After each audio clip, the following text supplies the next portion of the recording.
अस्सलामुअलैकुम दोस्तों थर जे रेगिस्तान में जिते परे परे ताईं रेत जा टुकड़ा नज़र ईंदा हुआ ऐं राति जो आसमान तारनि सां भरिजी वेंदो हो।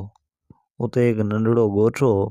उन ॻोठ में हिकु ग़रीब ऐं बहादुर छोकिरो रहंदो हो जंहिंजो नालो सलीम हो।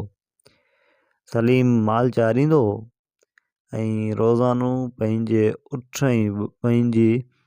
उठ ऐं बकरियुनि रेगिस्तान में वठी वेंदो हो। उहो हमेशह पंहिंजे ॾाॾे खां पुराणियूं लोक कहाणियूं ॿुधंदो हो। हिकु ॾींहुं ॾाॾे हुनखे ॿुधायो त थर जे उन रेगिस्तान में किथे न किथे हिकु ॻुझो खज़ानो लिकल आहे जेको सिर्फ़ु सचे दिलि ऐं बहादुर इंसान खे मिलंदो। सलीम खे इहा ॻाल्हि ॿुधी वॾी हैरत थी। उन ॾींहं खां पोइ हुनजे दिलि में इहो राज़ ॻोल्हण जी ख़्वाहिश पैदा थी वई।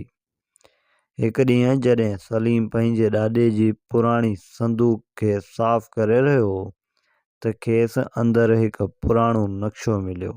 नक्शो ॾिसी लॻो त इहो तमामु पुराणो आहे। उन ते रेत जा टुकड़ा, खजीअ जा वण ऐं हिकु वॾो पहाड़ ठहियल हो ऐं हिकु हंधि ते ॻाढ़ो निशान लॻल हो। सलीम सोचियो शायदि इहो खज़ाने जो हंधि आहे। ॿिए ॾींहुं सुबुह जो सवेरे सलीम पाणी, थोरो खाधो पीते जो सामान ऐं नक्शो खणी सफ़र ते निकिरी पियो।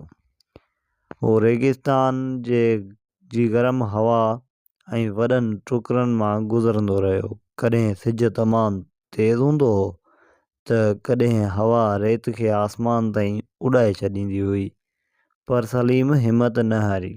राति जो जॾहिं हू हिकु वॾे टुकड़े वटि पहुतो त हुन ॾिठो त हिते पुराणे खंडर जहिड़ी हिकु जॻह आहे। नक्शो बि साॻियो हंधि ॾेखारे रहियो आहे।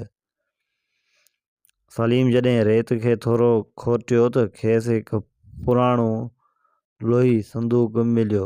हुन संदूक खे आहिस्ते खोलियो। अंदरि सोन जा सिक्का, चांदीअ जा ज़ेवर ऐं क़ीमती पथर हुआ, पर उन्हनि सां गॾु हिकु पुराणी लिखियल चट बि रखियल हुई।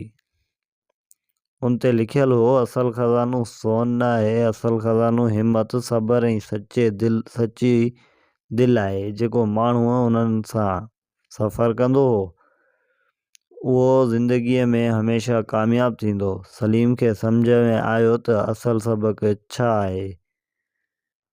सलीम कुझु सिक्का ॻोठ लाइ खणी आयो। उन्हनि सां उन ॻोठ में खूह खोटराया, वण लॻाया ऐं ग़रीब माण्हुनि जी मदद कई। जल्दी चाणका ॻोठ ख़ुशहाल थी वियो।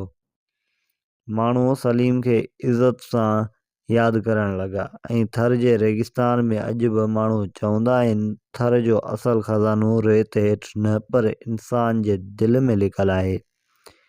दोस्तों जेकॾहिं कहाणी पसंदि आई हुजे त वीडियो खे लाइक कयो ऐं जेकर चैनल ते नवां आहियो त चैनल खे सब्सक्राइब करण न विसारना। मिलंदासीं हिकु नई वीडियो सां गॾु। तेसीं ताईं रखो पंहिंजो ख़्यालु। अल्लाह हाफ़िज़।